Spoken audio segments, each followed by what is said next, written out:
Hey everyone, welcome to my class.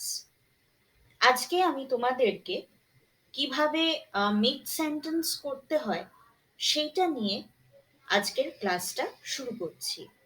আমি অনেককেই দেখেছি তোমরা মিড সেন্টেন্স দিলে তোমরা এমনিতে ভয়তেই তোমরা অর্ধেক লিখতে পারো না, অর্ধেক ক্লাস শেষ হয়ে যায়। অ্যান্ড যেরকম মিড সেন্টেন্স নিয়ে আসো, আমি যখন চেক করি যেটা আমি দেখতে পাই সেটা হচ্ছে কেউ ঠিকঠাক কোনো সেন্টেন্স খুব কম লিখতে পারো।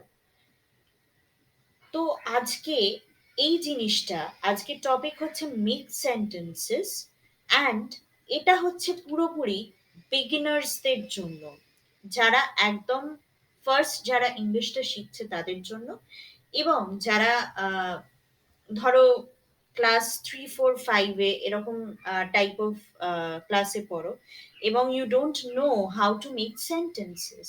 তো এই ভিডিওটা, এই ক্লাসটা একমাত্র তাদের জন্য। So let's start. প্রথমেই ধরো, যখনই তোমাকে মেক সেন্টেন্স করতে দেওয়া হবে, তোমাকে কিছু কিছু পয়েন্ট সবসময় মাথায় রাখতে হবে।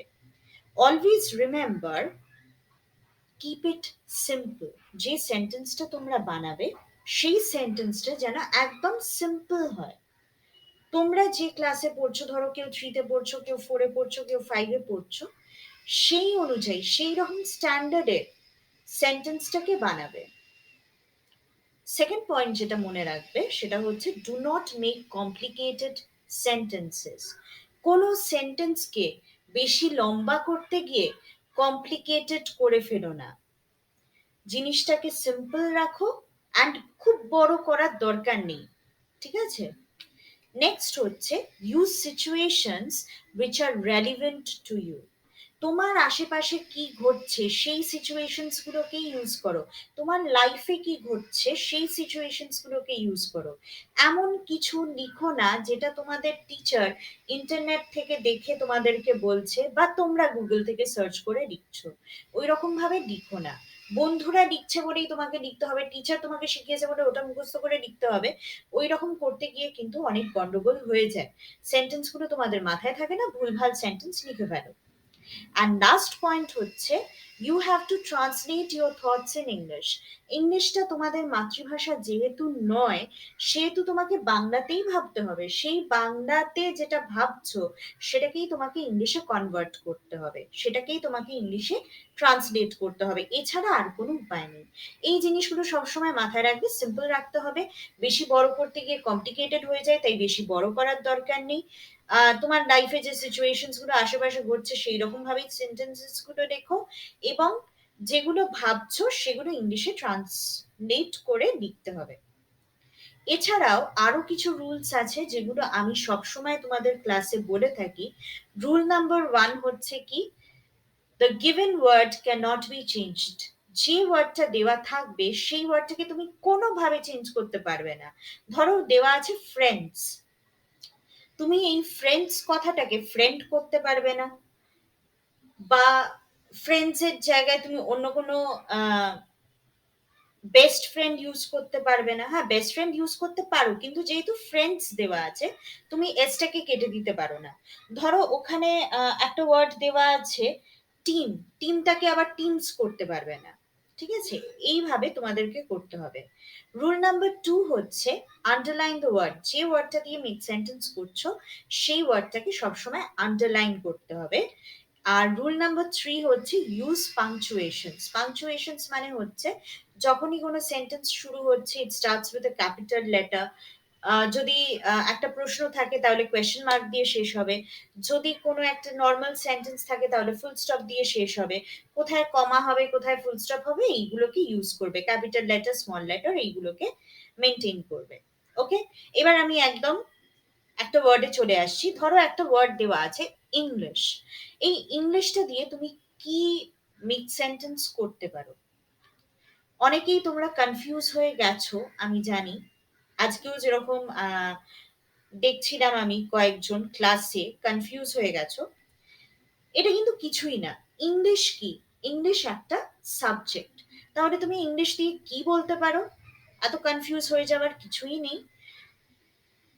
সব থেকে সহজ সেন্টেন্স হচ্ছে তোমার ইংলিশটা ধরো পড়তে ভালো লাগে, তাহলে তুমি কি লিখবে? I love to study English. এবার দেখো ইংলিশ ওয়ার্ডটা কিন্তু আন্ডারলাইন করা আছে। বা ধরো তুমি বলতে চাইছো যে ইংলিশ শেখাটা ভীষণ সহজ, কিভাবে বলবে? English is easy to learn, English শেখাটা ভীষণ সহজ। বা ইংলিশ হচ্ছে তোমাদের প্রিয় সাবজেক্ট, তাহলে কি লিখতে পারো? My favourite subject is English, বা English is my favourite subject, যে কোনো একটা লিখলেই হলো। তাহলে ইংলিশ দিয়ে তোমাদেরকে আমি তিনটে এক্সাম্পল দিয়ে দিলাম, এইভাবেই সেন্টেন্স গুলোকে লিখতে হবে। ধরো আরেকটা ওয়ার্ড দিচ্ছি, ওয়ার্ডটা হচ্ছে ফ্রেন্ডস। ফ্রেন্ডস দিয়ে কি লিখবে? ফ্রেন্ড তো দেওয়া নেই, তাহলে ফ্রেন্ডসটাকে তো ফ্রেন্ড করা যাবে না, ফ্রেন্ডস দিয়েই লিখতে হবে। তাহলে কি কি সেন্টেন্স লেখা যায় চলো একবার দেখে নিই। প্রথম হচ্ছে আমার অনেক বন্ধু আছে, আই হ্যাভ মেনি ফ্রেন্ডস। তারপর আমার বন্ধুরা খুব ভালো, বা তারা ভীষণ উপকার করে আমার, তারা আমাকে সবসময় সাহায্য করে, তখন আমি কি বলবো? My friends are very helpful, my friends are very good, এইভাবে আমরা বলতে পারি। বা আমার অনেক বন্ধু আছে, তাদের মধ্যে আমার বেস্ট ফ্রেন্ড হচ্ছে শতরূপা, কি বলবো? among all my friends Shatarupa is my best friend, আমার সবকটা বন্ধুর মধ্যে আমার বেস্ট ফ্রেন্ড হচ্ছে শতরূপা। ওকে, তাহলে এখানেও তোমরা তিনটে সেন্টেন্স পেয়ে গেলে ফ্রেন্ডস দিয়ে। ফ্রেন্ডসটা কিন্তু ফ্রেন্ড হলো না, দেখো প্রত্যেকটা জায়গায় ফ্রেন্ডস কথাটা ইউজ করা আছে। ওকে, এবার থার্ড লাস্ট আর একটা ওয়ার্ডই দেবো, সেটা হচ্ছে ফরেস্ট। ফরেস্ট মানে কি? It's very easy.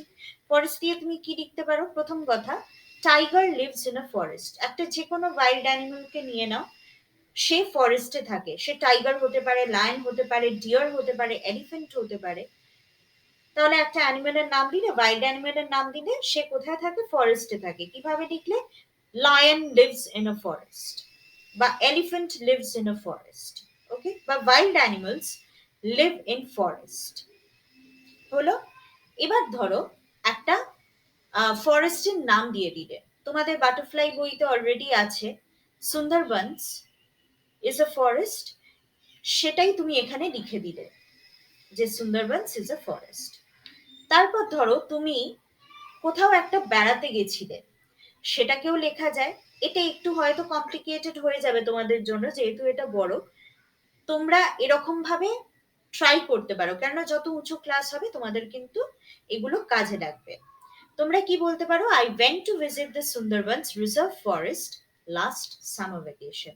তাহলে তোমাদেরকে তিনটে ওয়ার্ড দিয়ে আমি এক্সাম্পল গুলো দিয়ে দিলাম, আশা করি তোমরা বুঝে গেছো। এবার আমি তোমাদেরকে হোমওয়ার্ক দিচ্ছি। Make sentences with the following ওয়ার্ডস। তিনটে ওয়ার্ড দিচ্ছি, সেই ওয়ার্ডগুলোকে দিয়ে তোমরা মেক সেন্টেন্স করবে। ফার্স্ট ওয়ার্ড হচ্ছে টিম। টিম মানে কি তোমরা প্রত্যেকেই জানো, দল, সেটা দিয়ে একটা লিখবে। টু, সেকেন্ড ওয়ার্ড হচ্ছে ম্যাথস। ম্যাথস হচ্ছে আরেকটা সাবজেক্ট, অঙ্ক, সেটা নিয়ে তোমরা লিখতে পারো। আমি যেমন তোমাদের এক্সাম্পলে সেন্টেন্স দিয়েছিলাম হচ্ছে ইংলিশ, এরকমই আরেকটা বিষয় হচ্ছে ম্যাথস, সেটা দিয়ে তোমাদেরকে মেক সেন্টেন্স করতে হবে। অ্যান্ড থার্ড ওয়ার্ড হচ্ছে স্কুল। স্কুল নিয়ে তোমাদেরকে মেক সেন্টেন্স করতে হবে। কমেন্ট দি আনসার্স বিলো। কমেন্ট বক্সে তোমরা কিন্তু আনসার্স গুলো লিখো। Thanks for watching. Keep learning and keep sharing.